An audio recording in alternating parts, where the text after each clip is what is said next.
ابراہیم التیمی رحمۃ اللہ علیہ فرماتے ہیں اللہ تعالیٰ نے قرآن کریم میں فرمایا حجت بازی کا نقصان کیا ہے. یہ جو تلون میں نے کہا وہ کیوں ہوتا ہے؟ تلون بحث و مباحثے کا نتیجہ ہوتا ہے. ایک آدمی کسی سے ڈیبیٹ کیا، اس کی بات کچھ سامنے آئی، اس کی مان لی. علم اس کے پاس گہرا نہیں ہے، ادھورے علم کے ساتھ کسی سے بحث کی، وہ غالب آ گیا، اس کی بات مان لی. پھر دوسرے سے بات کی، اس سے بات کی تو وہ غالب آ گیا، اس کی بات مان لی. ایک آدمی کے پاس اگر دین کا گہرا علم نہیں ہو تو جس سے بات کرے گا اس کا اثر لے گا، جس سے بات کرے گا اس کا اثر لے گا، اور یہ تلون پیدا کرتا ہے. یہ آدمی کو تغیر، آدمی اہل حق سے، اہل علم سے اگر علم حاصل کرتا ہے تو یہ مسئلہ پیش نہیں آئے گا. ہاں یہ اور بات ہے کہ ایک آدمی دلیل اس کے سامنے آج ایسی آئی، دوسری حدیث اس کے سامنے نہیں ہے، وہ تو رسول ہی کی تو بات آئی نا. دیکھیے دونوں میں فرق. آپ ہی سوچیں گے پھر کیا بدلنا نہیں کہ جیسے ویسے رہنا آدمی نے، تو جو جدھر ہے ویسے ہی رہے؟ نہیں. ایک چیز ہے کہ ایک انسان اللہ اور اس کے رسول کی بات جب سامنے آ جائے اس کو مان لے اور اپنے حال کو بدل دے، یہ الگ چیز ہے. وہ ہمیشہ اپنے آپ کو اس کے لیے تیار رکھیں کہ قال اللہ قال رسول اللہ، جب بھی اس کے سامنے آئے اپنی بات کو بدل دے. میری بات پیچھے، اللہ اور اس کے رسول کی بات آگے ہے. دوسرا آدمی وہ ہے جو لوگوں کی وجہ سے اپنی رائے بدلتا ہے. اس سے حجت کی چینج ہوا، اس سے حجت کی چینج ہوا، اس سے حجت کی چینج ہوا. لوگوں کی وجہ سے ہم چینج ہونے والے نہ بنے.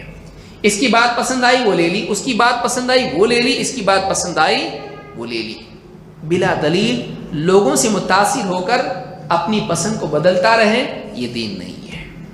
ہاں قرآن و سنت کی دلیل کی بنیاد پر بدلنا یہ سلف خود کرتے تھے. امام ابو حنیفہ رحمۃ اللہ علیہ کیا فرماتے ہیں؟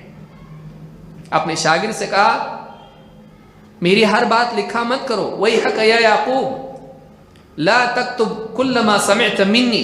اے یعقوب برا ہو تیرا، ہر بات لکھتا ہے مجھ سے، جو بھی بول تو لکھ لیتا ہے. نہیں، ہر بات میری لکھا مت کر، کیونکہ ہم بشر ہیں. فإنا بشر، ہم بشر ہیں. آج ہم ایک بات بولتے ہیں، کل اس سے رجوع کر لیتے ہیں، کل ایک بات بولتے ہیں، پرسوں اس سے رجوع کر لیتے ہیں. یعنی جیسا علم ہمارے پاس آتا رہتا ہے ہم اپنی رائے بدلتے ہیں، لیکن کس کی وجہ سے؟ قرآن و سنت کی وجہ سے. یہ نہیں کہ لوگوں کی وجہ سے بدلنے لگے.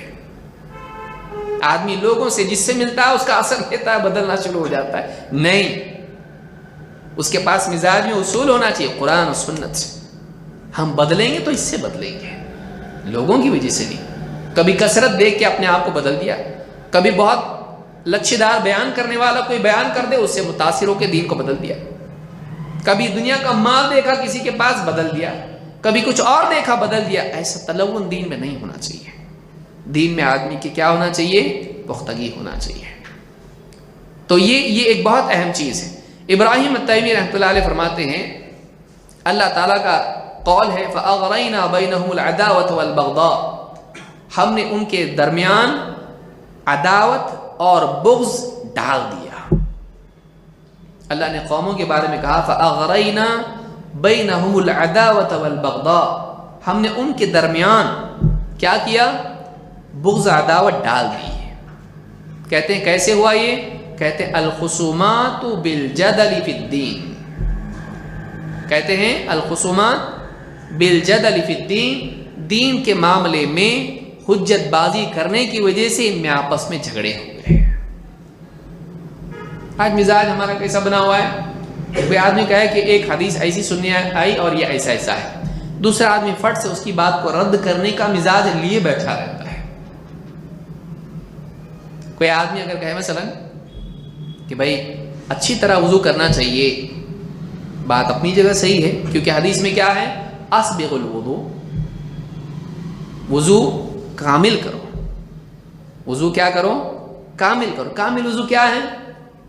3 مرتبہ اعضاء کو. دیکھیں مزاج کا بگاڑ کیسا ہوتا ہے.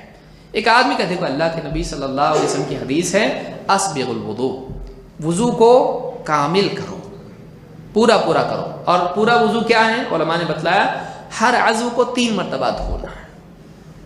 اب یہ بیٹھا ہے، سنا اس نے بات اس کی. اب ظاہر بات ہے ایک آدمی نے حدیث بیان کی، لوگوں کے درمیان یہ کیا بن گیا؟ نظروں کا مرکز بن گیا کہ اس نے ایک حدیث بیان کی. اب اس کو مرکز بننا ہے، یہ فوراً کیا کہے گا؟ ایک ایک کی بھی تو حدیث ہے. یہ کیا کہا اس نے؟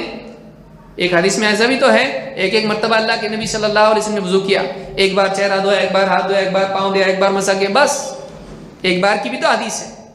حالانکہ وہ بھی خود جانتا ہے 3 مرتبہ افضل ہے، وہ کامل ہے، کوشش اس کی کرنا چاہیے. لیکن خواہ مخواہ اپنے علم کا اظہار کرنے کے لیے اس کے مزاج میں بحث اور حجت ہے. اس نے یہ بیان کیا، تو کیا چاہتا ہے لوگ ایک ایک مرتبہ کریں؟ پھر رسول کا معمول کیا تھا؟ 1 مرتبہ یا 3 مرتبہ، جس کو آپ نے بتایا اس وجہ سے کہ کبھی ایسا بھی ہو سکتا ہے، تو اس کو اصول بنانا چاہتا ہے. حضرت عائشہ کی حدیث کو بیان کریں، اللہ کے نبی صلی اللہ علیہ وسلم بیٹھ کے استنجا حاجت سے فراغت کرتے تھے، معمول ہے یہ. اب اس نے سنا، اب اس کے مزاج میں کیا ہے؟ حجت اور غلبے کا شوق اور سب کا نگاہوں کا مرکز بننے کا شوق. فوراً کیا کہے گا؟ حذیفہ کی بھی تو حدیث ہے نا بخاری میں، کیا آپ صلی اللہ علیہ وسلم ایک کچرے کی جگہ پر آئے اور آپ نے وہاں پہ کھڑے ہو کے پیشاب کیا، وہ بھی ہے. یہ جو مزاج ہے یہ غلط ہے. اور یہ ایک بات ایک آدمی کہے تو دوسری بات دوسرا کہے، اور اس سے 2 نقصان ہوتے ہیں. ایک تو یہ کہ آپس میں دشمنی پیدا ہوتی ہے. آپ کسی کی بات کو کاٹے، اس کو اچھا نہیں لگتا ہے. آپ کسی کے مقابلے میں کوئی بات کہیں، اس کو اچھا نہیں لگتا ہے، اس کے دل میں آپ کی نفرت پیدا ہوگی، میری بات کو کاٹ رہا ہے. بلکہ اس کو کرنا کیا چاہیے؟ واقعی اس کا اہتمام ہونا چاہیے. اگر کوئی آدمی کوئی حدیث بیان کرے تو ماحول ایسا ہونا چاہیے آدمی اس کو سنے. بعض سلف کہتے ہیں کہ کوئی آدمی میرے سامنے ایک حدیث بیان کرتا ہے اور میں اس کو اس طور پر سنتا ہوں گویا کہ میں نے زندگی میں پہلی بار سنی ہے، حالانکہ اس کے پیدا ہونے سے پہلے میں نے حدیث سنی ہوئی ہے. میں نے اس وقت وہ حدیث سنی تھی جب یہ پیدا بھی نہیں ہوا تھا. کیا جائے گا آپ کا؟ اگر ایک آدمی کوئی دین کی بات کرے آپ اس کو سن لیں بھائی، لیکن آدمی کے اندر جو اکڑ ہوتی ہے، انا ہوتی ہے، اور ظہور کا شوق ہوتا ہے، ظاہر ہونے کا جو شوق ہوتا ہے، غلبے کا شوق ہوتا ہے، بات پوری نہیں سنتا ہے. جیسے کوئی عالم حدیث بیان کرنے لگے، حدیث میں ہے انما الاعمال بالنیات، یہ پورا اس کے سامنے بیان، وانما لکل امرئ ما نوى، اس کی بات بھی پوری کرنے نہیں دے گا. کیوں؟ تو بتانا چاہتا ہے معلوم. آدمی کیا کرتا ہے، بہت سے لوگ آپ ایک حدیث میں ایسا آیا ہے تو کہ ہاں معلوم ہے، پڑھا بہت بار پڑھا، میں نے پہلے سے پڑھا تھا، میں آج سے 15 سال پہلے پڑھا تھا. کیوں؟ یہ بیماریاں ہیں بھائی، یہ بیماری ہے. سب سے بڑا بیمار وہ ہے جو اپنی بیماری نہیں جانتا ہو. سب سے برا بیمار وہ ہے جو اپنی بیماری نہیں جانتا ہو. اپنی بیماری جاننا علاج کا پہلا قدم ہے. ایک آدمی جانے، یہ نہیں ہونا چاہیے. ہماری مجالس ایسی ہوں کہ جس کے اندر ایک بات کریں قرآن کی، حدیث کی، دوسرے ایسے سنیں جیسے ہم کو نہیں معلوم. اسی لیے آپ دیکھیے یہی بیماری جس وجہ سے لوگ دینی مجالس میں نہیں آتے. معلوم پرابلم کیا ہے؟ معلوم ہم کو معلوم، بہت یہ بہت بڑا بیماری ہے. اللہ تعالیٰ ہم سب کو سمجھتا فرمائے. تو آپسی خصومات، لڑنا، حجت کرنا یہ اچھی چیز نہیں ہے. ایک دوسرے کی خیر کی تائید کرنا چاہیے. اگر کوئی آدمی ایک بات بتائے، جیسے مثلا کوئی آدمی کہے بھائی سر ڈھانپ کے نماز پڑھنا چاہیے. اب ٹھیک ہے، آپ جانتے ہو کہ اس کے بغیر بھی نماز ہو جاتی ہے. آپ یہ کہیں، آپ جانتے ہیں کہ ادب یہ ہے، افضل یہ ہے، ٹھیک ہے، علماء کہہ چکے ہیں، اہل حدیث علماء بھی بول چکے ہیں. آدمی کہے کہ ہاں اچھی بات ہے، صحیح ہے، ہونا چاہیے. لیکن آپ چونکہ نہیں کرتے، آپ نہیں پہنتے ٹوپی، تو آپ کیا کریں گے؟ آپ بولیں گے ضروری ہے. کیا ضروری ہے؟ نہیں. تو آپ اس پر حجت کریں گے، جبکہ آپ جان رہے ہیں کہ پہننا حرام نہیں ہے. پہننا حرام نہیں ہے، اس کے بارے میں حجت کرنے کی ضرورت نہیں ہے. آپ یہ کہہ سکتے ہیں کہ ہاں پہننا چاہیے، نہیں پہنے تو چلتا ہے، لیکن کوشش یہ کرنا چاہیے کہ آدمی سر ڈھانپ کے نماز پڑھے. علماء بول چکے اس چیز کو. یا کم سے کم آدمی کہے ہاں میری مجبوری ہے اس لیے میں نہیں کرتا ہوں. دیکھیے یاد رکھیے اس بات کو، میری بات بہت اہم بات کہہ رہا ہوں. آدمی یہ کہے کہ ٹھیک ہے بھائی میں نہیں کرتا ہوں، میری اپنی مجبوری ہے، کمزوری ہے، اللہ تعالیٰ توفیق دے، یہ بچ گیا۔ لیکن ہوتا کیا ہے، آدمی اعتراف تقصیر نہیں کرتا ہے۔ آدمی کو لگتا ہے میں اگر مان لوں گا اس کو تو چھوٹا ہو جاؤں گا، تو آدمی کیا کرتا ہے، لڑتا اس مسئلے کے اوپر ہے۔ ضروری تھوڑی ہے، ضروری نہیں بلکہ لڑتا آدمی ہے۔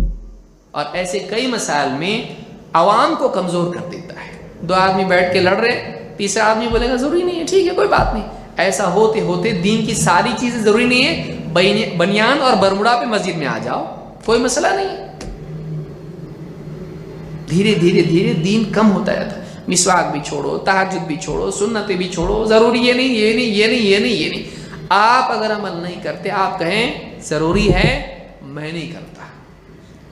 لیکن آدمی کیا کرتا ہے، حجت بازی کا اگر مزاج ہو تو وہ رخصتیں ڈھونڈ ڈھونڈ کے لاتا ہے جو اس کو کہیں نہ کہیں سے ملتی ہے، اور لوگوں کے سامنے وہ پیش کرتا ہے، اور نصیحت کرنے والی کی نصیحت کو ضائع کر دیتا ہے۔ کوئی آدمی ڈانٹے لوگوں کو، کیوں نہیں کرتے آپ لوگ مسواک، کیوں نہیں پڑھتے آپ تہجد؟ یہ آدمی بولے ضروری نہیں ہے، ڈر مت، ضروری نہیں ہے۔ کیوں؟ ایک حدیث ہے، ایک آدمی آیا تھا اللہ کے نبی صلی اللہ علیہ وسلم کے پاس، پوچھا کتنی نمازیں اللہ نے فرض کی ہیں؟ 5 نمازیں ہیں، اس کے علاوہ کچھ ہے کیا، فرض ہے کیا؟ آپ نے کہا نہیں ہے۔ حدیث ایسی بھی ہے۔ اب اس آدمی کو آپ نے کیا کر دیا، بے عمل بنایا آپ نے۔ ہمارے نبی ترغیب دے رہے ہیں، آپ کہہ رہے ہیں صحابی کو، اے عبداللہ بن عمرو بن عاص رضی اللہ تعالیٰ، آپ کہہ رہے ہیں اے عبداللہ اس آدمی کی طرح مت ہو جانا جو رات کو قیام کرتا تھا اس کے بعد چھوڑ دیا، اور تو کیا کر رہا ہے، اس کو راستے بتا رہا ہے بے عملی کے۔ نہیں، یاد رکھیں یہ جو آپس کی حجت بازی ہے مجلسوں کے اندر، یہ نہیں ہونا چاہیے۔ ہم ایک دوسرے کی خیر کی تائید کریں۔